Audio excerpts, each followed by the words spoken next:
Friendly Neighborhood Gamer here, and welcome back to another video. In today's video, I'm going to be showing you how to defeat the Dragon Lord and how to take no damage while doing it. But before we get into that, I just want to say I might be switching up the content to a new game just because I have been covering Elden Ring for quite some time now. It would be awesome to explore Diablo and some of the other new games that are currently out and are coming out. And of course, I'm still going to be covering Elden Ring here and there, and of course when the DLC comes out, but it would be fun to give you guys more options for some of the newer games that are out and some of the games that are coming out. Let me know what you guys think. But of course, really quickly, let's shout out to some of the new subscribers before we get into the video. So thank you, Kev Dunn, TikTok, can't read that last name, sorry, Becky T, Ken Harvey, Johnny R, HL, and Necro7. Thank you all so much for subscribing to the channel. I really appreciate it, so thank you.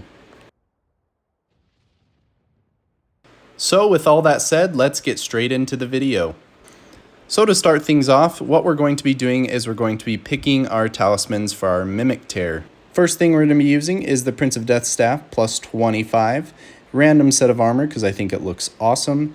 And then for our first talisman for our Mimic, we are going to be using something to negate his physical damage, which is going to be the Dragon Shield Talisman plus 2.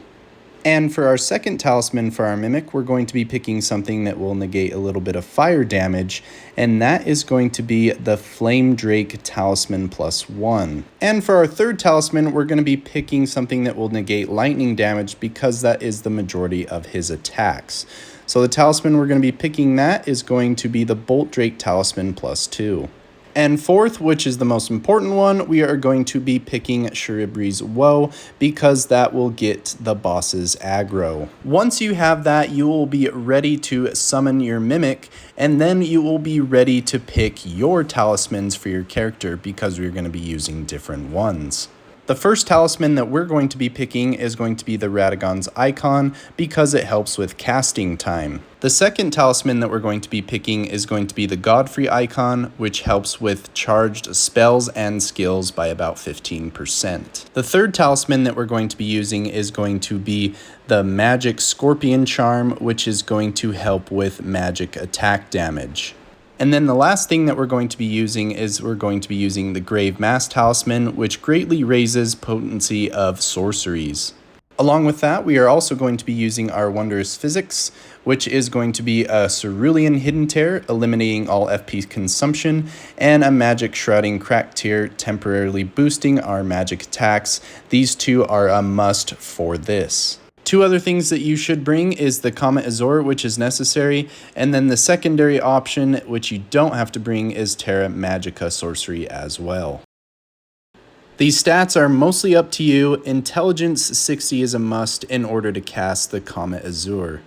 And additionally, if you want armor set to take in, you can take the Spellblades armor set, and also Lucett's Grindstone set as well will work good for this. But once you're done with all that and if you summoned your Mimic and picked your talismans, what we're going to be doing is running around the Dragon Lord. Your goal is to get to the back side of him while your Mimic takes the aggro in the front. You can take your Wondrous Physics Flask now or wait till you're about to cast your Comet Azure. But anyways, once you are behind this guy and you are set in place and you are not getting shrouded by lightning, what you're going to do is then cast that Terra Magica and then try and use your Comet Azure. Now, it's not a big deal if you use your Terra Magica and you have to step out due to the lightning. But anyways, what you want to do is just do as much damage as possible before he starts flying away. Sometimes if you're lucky, you can kill him in this motion right here before he even gets away. Now, once he does fly off, that will start his second phase. He's going to do that sweeping attack, and if you get hit by that, it will kill you instantly. It is very easy to dodge. You just roll when he is close, and then you just cast your Comet Azure again, and you will take him out immediately. So your Mimic should be able to hold him off long enough for you to get that Comet Azure off, and just keep repeating this process. Again, if he flies away, just keep doing the same thing. Dodge that attack, wait for him to attack your Mimic, and then just cast it again. Again, this attack is really easy to dodge. So other than that, guys, thank you so much for watching. Let me know if you have any questions, and we'll catch you guys next time.